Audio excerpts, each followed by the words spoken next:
We are fortunate tonight to have two Great Lakes experts with us, Tony McKenna and Henry Stewart. Tony McKenna, appointee to the State of New York Governor's Great Lakes Basin Advisory Council, is a licensed engineer and has served on the State Council for 10 years. He works directly with the governor and state legislator, advising them of the lake's issues and concerns. He co-authored the Minority Report, which warned the IJC of future consequences of their water management plan. Tony is an avid boater.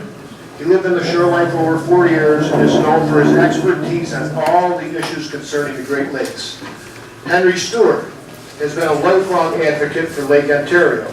He is the president of Lake Ontario South Shore Council, also known as LOS, director of the Lake Ontario Riparian Alliance, or as many of you know it, as LAURA, and has practiced as a practicing attorney for over 38 years. Henry served for 5.5 years as a trial attorney for the New York State Commission on Judicial Conduct and also worked briefly for the Executive Office of the President of the United States in Washington. He has served as a member of the IJC's Public Interest Advisory Group from 2000 to the end of the study. He is an avid boater. He has owned property on the South Shore for over 25 years. Please welcome, first up to speak, Anthony McKenna, followed by Henry Stewart.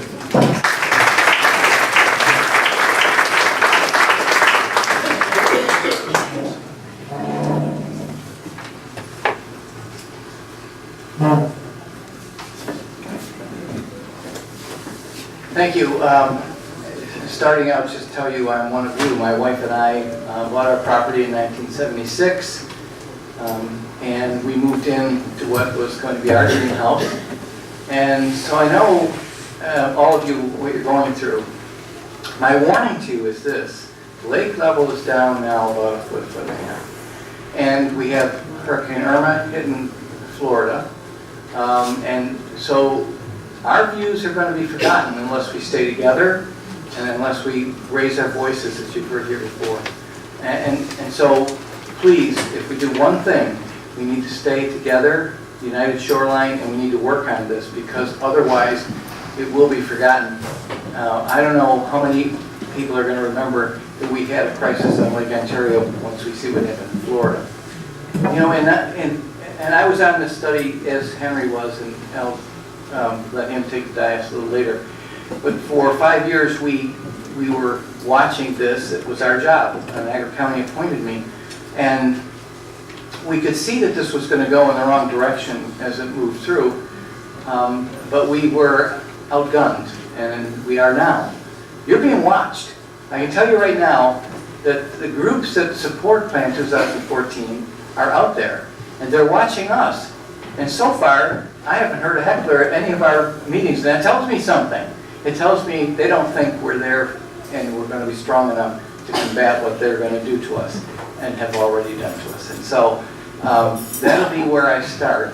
I'm going to show you a presentation today that I think will prove that this plan was premeditated to damage the interests of the South Shore and the boating interests. Along the way, as you heard, they also gouged the shipping interests, and they came out against this. But within a lame duck session, this was passed. And so we are stuck with it until we change it. And there's nothing I'm going to show you tonight that's anything that I put together, nothing I analyzed. This is all their data, their points. So let's start with that.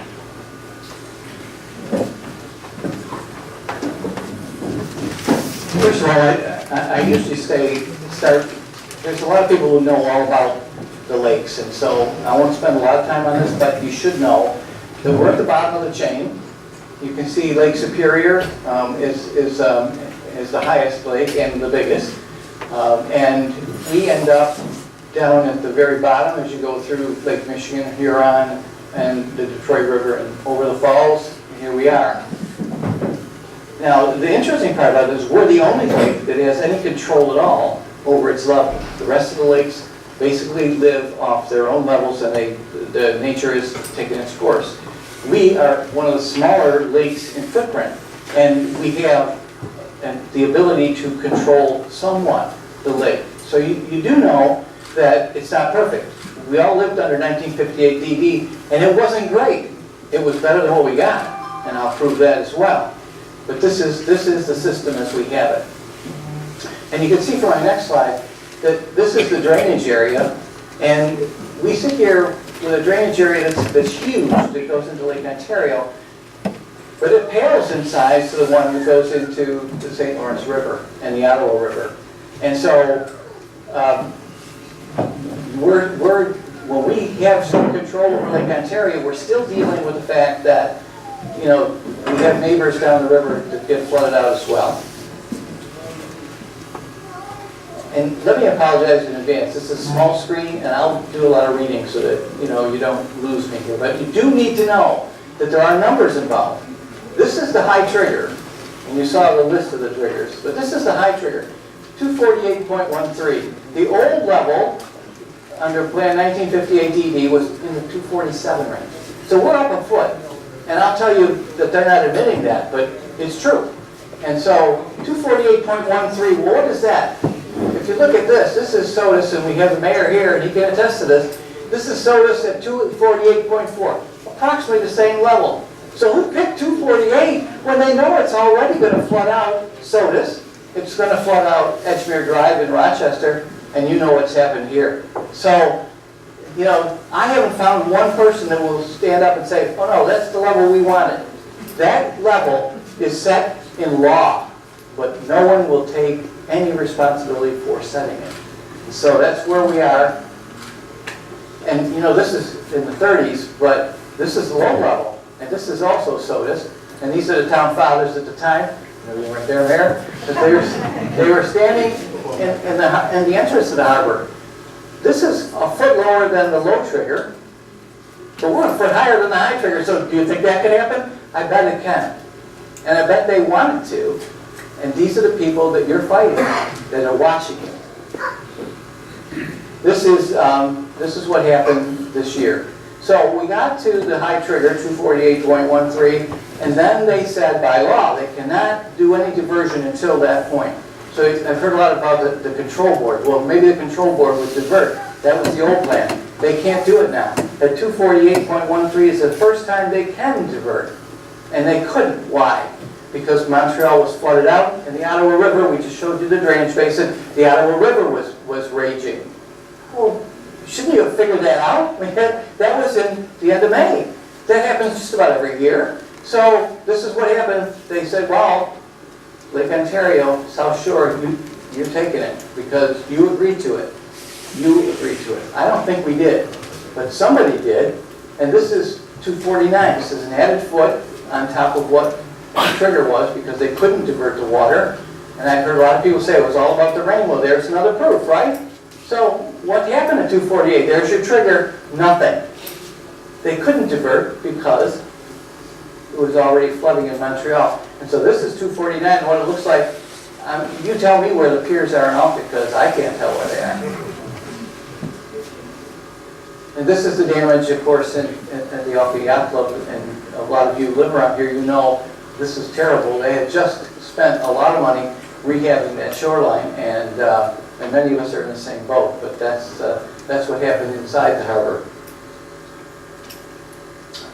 So I heard from others that said, you know, this is just not a lakeshore owner's problem. This is a marina in Oak Orchard that's not going to open this year. And it is going to have a ripple effect. There's no boats there, and there won't be. And next year, we're hoping that it maybe it'll open, but you've heard from other speakers that maybe it won't open next year either. And closer to home, this is the marina that we all love right here in Wilson. And I love this photo because my boat was in one of those slips. It's not anymore. And I was over there this week, and you can finally see the slips, but there's still no boats. And the governor signed his $55 million plan right here in that harbor. And the embarrassing part was you looked around, there was no boats in that harbor except his. So, you know, I don't want to look at a gift horse in a month. I'm grateful that the governor stepped up on this because the federal government did not. But still, this is a marina that has no revenue. And I know one of my relatives is actually paid early, paid for a slip, and they will not refund it. So there's probably people in this room that know a little bit about that as well. and others that held off, and they're probably lucky they didn't get to pay, and they're not going to pay for it, and they're going to hope that this marina is open next year. Hope. This is, as you know, we've been making these presentations across the lake. This is Durand Eastman Park. This is Congressman Slaughter's district, by the way, and she voted for this plan. Well, she said, well, we didn't really vote for it. No, but you were strongly in favor of it, and we don't know why. Because this is your beach, and it's closed. And it's been closed. And when we did the study, and Henry will confirm this when he comes up, we were told there wouldn't be any damage to any public property. Well, there's a beach that's not working, and it's not open today. And closer to home, this is Wilson, Tuscarora. And you can imagine how much money was spent to rehab this area. This is the stairway down. And the reason that beach is closed is because there isn't a beach. And I was there today, and there's a handwritten sign that says swimming beach, and points down these stairs. And you go down the stairs, and if any of you have been there in the last couple of weeks, there are a bunch of 4x8 plywood around in a semicircle, so you can't get to that beach, and you wouldn't want to anyways. But as far as the study was concerned, this was not something they counted as a damage. This is the other issue that I love, and I heard it so often, was that you people that live on the shoreline, you knew when you built there that you were in trouble. Well, somebody built there 250 years ago, and it's still there, but it's in danger. And that is getting somebody's attention, because this is a French castle, and it is being undermined with this lake level, and it shouldn't be. And we have to get something done, and this is on the National Register. So it's not us. This is also in SOTUS. One of the things that we could not convince the technical people on the study in the 6 years, and Henry will confirm this for me, couldn't get them to understand that it's not just the level of the lake, it's when they get a storm out of the northeast or the northwest, and you get these waves that are just killers. And they had something in their models, we'll get into this model business, and they said, well, we really accounted for that. Well, yeah, good, look at this. This is what happens when that lake is raised. This property should be close to your heart, close to mine. This is my family's property. This is the Thompson complex, by the way, in case you didn't know. This is actually Missy Towers' property. No, it could be. But that is Meg Thompson's now, I believe. Anyway, that pipe is, I think I took that picture, so it's close to your house, right? No, that's my, Okay. Is that your pipe? Okay. that is my property. Where's Meg's then? She's in Wilson, I'm in Youngstown. No, this is Wilson, believe me. I took this picture. So, same as you. But this is... No, I can go out and get my phone and show you. It's my Well, what I will tell you is that I tried to permit this property in 2009, and I spent the better part of 7 months on the permit. And I was eventually told by the New York State DEC that, you know what? There's plenty of room. They could just lose that property. They could lose another 100 feet, and they would still have plenty of property. So let it go. And I reminded them, that's not their property. We live in the United States. This is private property. And if you want it, why don't you go and ask them how much they would take for it? And I bet they would be, it'll be a pretty penny on that. But she did not get that permit, and now this is what's happened. So 20 feet of land is gone. This is Rick and Mary Davis. They are here tonight, right? This is in Hamlin, just over the line. At least they were here before I talked to both of them. And this is the property that they have. And one of the things the reason I have this slide, obviously it's a pretty terrible damage, but one of the reasons I have this is because one of the things we were trying to convince the technical people was when there is damage on Lake Ontario, it's not something that takes a year to happen. It can happen in a week or two. And this happened in a week or two. They lost all of that property in 1 or 2 storms that happened there. And many of you are familiar with that. So this is Pat Cummings' property in Lindenville. And it's bad enough you can see the property. So This property's been there forever, and it's her dream house. And I think she was here tonight. There she is. And so, a lot of people in pain, and go back, I'm going to keep repeating this, there are people watching you who don't believe you're strong enough to handle this, and they're going to win, and you're going to lose. There's also a road that you can't see that's behind that house, and it's no longer there, and it's a private road, and I think, you know, what we're hearing is that she may not be able to get any help in rebuilding that property. So how do you get there? Well, we walked through some pretty bad area to get there. This is the Brockport Yacht Club. And the reason I have this is, well, obviously we were doing this presentation across the lake shore, and you can see the boats there. This is the marina, and I'm told tonight that they actually have a stop order, so they can't do any work on this. Well, I guess it's going to sit there for a long time because there's no boats there. They did not have a launch this year.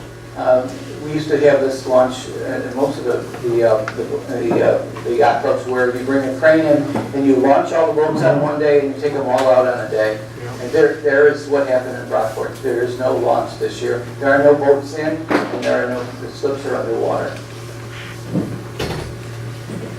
So, a few points regarding Plan 2014, and again, I know you can't read it, so I'm going to read it for you. The proposed plan is not one of the recommended plans. When we did this originally, there were 3 plans, if you remember, A, B plus, and D. And they went through public hearings. We had 400 people in the Alcott Fire Hall, and we beat this back. Convinced the commissioners at the time that that plan was just going to be terrible and they could not go forward with it. Well, that plan was beaten back. But guess what? We got a different commission, and they put this through. But this plan 2014 was not one of the plans that we did. This plan was done after all these studies were beaten back. They went underground. They put a working group together. Didn't include any of us, I can tell you that. No riparians were part of it. And they came out with this plan 2014 long after the fact. The trigger levels, which we've talked about, they're not going to protect you. They're way too high and way too low. And that is something that's a fact. And for over 50 years, almost everything on the lake has been designed to the 4-year level, the 4-foot level, 1958 DD. And you've seen many launch ramps and marinas, and I've showed you a few here. There's many more launch ramps that you just can't use this year, or couldn't for most of the year. So the government should honor its commitment, and they're not, and we talked about that. So the Plan 2014, when we did this study, we had 3 areas that we knew for sure that they couldn't, and that's why they didn't pass it, was because it violated 3 of the principal guidelines. And I think Henry's going to tell you, those are actually guidelines that are in the 1909 treaty. But the first was, no plan shall be implemented that has a disproportionate loss to any one group or geographic area, and obviously the south shore of Lake Ontario is where the damages are. The second part of that was that no plan should be adopted that results in damages without mitigation. And it's very clear even in the treaty that the IJC is supposed to mitigate those damages. And to date, there's no federal money. Thank God for the state, and our assemblyman and senator and the governor who have come forward with some money. I don't think anybody's seen any of that yet, and hopefully it will be soon, but there was no mitigation. And the IJC said they didn't have any money because the damages weren't going to be serious. Right. And the last part of that was it would be transparent. And it was transparent for those first 3 plans. And when we beat those back, then the last plans that they came out with, which was BB7, and now this one, which is Plan 2014, were all done in secret. And that's a violation of both the treaty and our study guidelines.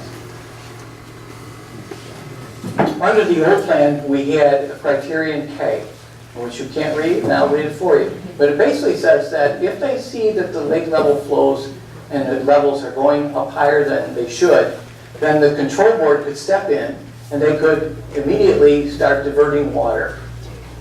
This plant criterion K was taken away in Plan 2014. There is no criterion K anymore.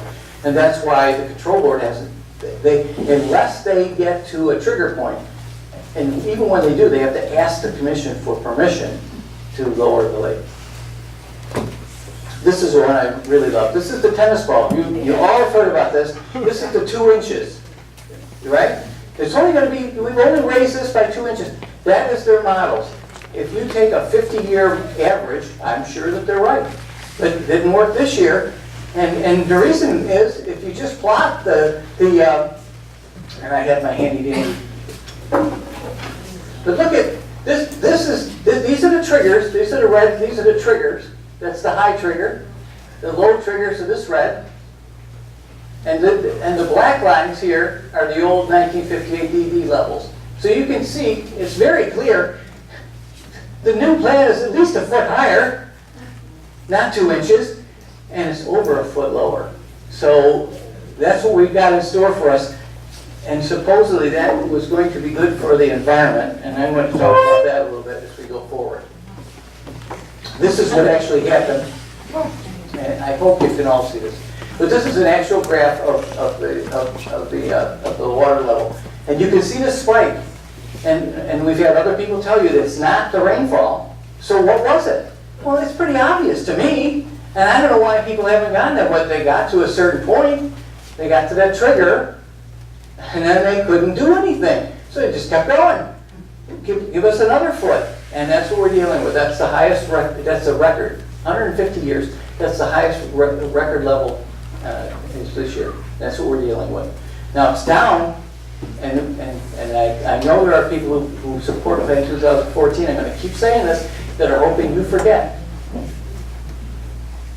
This is Edgemere Drive in Greece. My family actually had property on here, so it's one of the things we know about, and others probably do too. But this was in 1973, but it could have been, it was May this year. This is what happened. And this 247, it starts to flood. And I keep saying you're going to have to use these numbers, and you have to get them. So the high trigger is 248. That's a foot higher. This is when Edgemere Drive starts to flood at 247. So even under the old plan, this was not great once they had waves. But you know, and we have these sewer lines are submerged. So this is part of the environmental study we're going to do, right? This is really good for the environment to have partially treated sewage going into the pond that's next door. And I know that I talked with the folks at the wastewater treatment plant in Newfane, and they were dealing with the same thing. They were pumping, many of you are from there, pumping from that low-level pump station. And I heard that they had incursions. But even if they didn't, though next year they probably will. So we're having sewage put into the lake. That's great for the environment. This is low level, and I think you just need to keep in mind that they're trying to do this. This is the low level right here in Wilson Harbor, and you know that's not going to be good either. These highs and lows that were supposed to be good for the environment are going to be really bad for boaters and for property owners. So here's the projected lake levels, and I'll go back and I'll show you. Let me show you first of all what the Corps of Engineers put for their. So now we have. Go back to my handy dandy pointer. You'll see this is the uncertainty. This is from here to here is where they think it could be, but oh no, they're going to project. We're going to be right down there. So I don't know. It could happen, but the analysis that a lot of other people have put into this says that so there's the long-term average is 244. That's that low point you saw that they say we're going to get down to. So if we had a drought, we might get there. We had quite a rainstorm, and we continue to have them. So normal precipitation, we'd be a foot over that, or at least half a foot. And if we continue to give this wet scenario, and I think that's what people were saying, we'll be 2 feet above that low level. And then we start the new cycle, which tells you where we're going to end up next year, and that's what everybody's really worried about. So in summary, the South Shore is the area that was planned to be hit. New York State agreed to it, and that's why we have it. And the commissioners did this in a late-up session after their terms had expired. So we're taking it. The estimates that we had were always not very good, and we talked about those beaches that were not even in the study. So the estimates for actual costs and damages were not very good. There was no mitigation or compensation coming from the federal government, which by law should have been done. So Plan 2014, it betrays the commitment we made. And I think Henry might want to speak a little bit about this, and I'm going to skip through because what action steps we've already talked about. We need to get the new commissioners in there. We need to eliminate Plan 2014 if we can. But at a minimum, we need to get the high triggers lowered. They're way too high, and the low triggers raised. Henry, do you want to take over from here? Thank you, Tony.